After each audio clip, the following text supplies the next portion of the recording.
Tildy, before you are discovered and find yourself in here with me." She reached through the bars and squeezed Tildy's hand. "Thank you for the food." "You're welcome. I wish I could do more. You've done more than anyone could ask."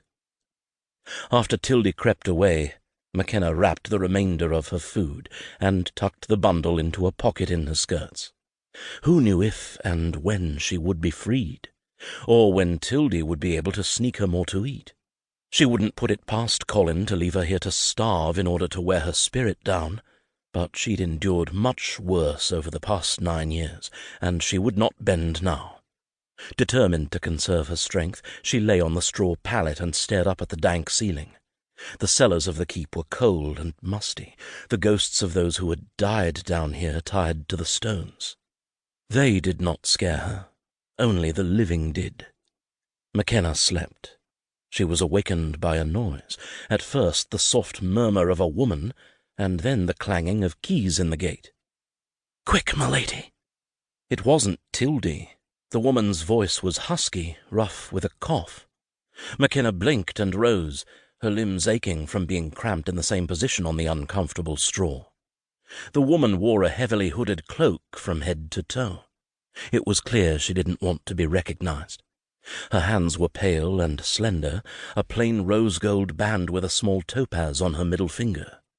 Makenna recognized her brother Niall's exquisite work.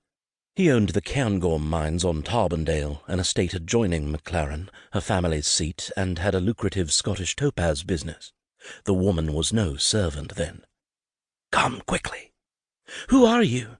Makenna asked, her heart racing at the sight of the opened cell door. The woman hesitated, keeping her head lowered, muffling a wet cough with one hand. Was she ill? "A friend. I have 2 horses waiting, and I've sent a stable boy for your maid. Will she come?" Makenna swallowed a sob of relief. "She will nae stay here, but I will give her the choice," she answered. Other than Tildy, Makenna possessed no friends on Brodie lands. It was how Graham had always wanted it, for her to be lonely and isolated. She held back a moment, wary of what was happening. "Why are you doing this?" "You didn't deserve to be here. Any one of us would have killed him gladly." The woman gasped as if she'd said too much, and Makenna understood. Her benefactor had been one of Graham's lovers. It didn't reduce the list of possibilities much. Graham hadn't been particular. He'd bedded anyone who'd caught his fancy. Maids, tavern wenches, nobles. He'd flaunted them in front of Makenna, thinking he was doing her some great hurt, when she'd been only grateful that she wasn't the one enduring his attentions. When he'd come to her bed when they'd first married, Graham had been a selfish lover, and early on she'd learned exactly what kind of man he was. Makenna followed the cloaked lady in silence, longing to know who to thank for her freedom, but also knowing the woman would not part with a name. Too many lived in fear on Brodie lands. She understood that more than anyone.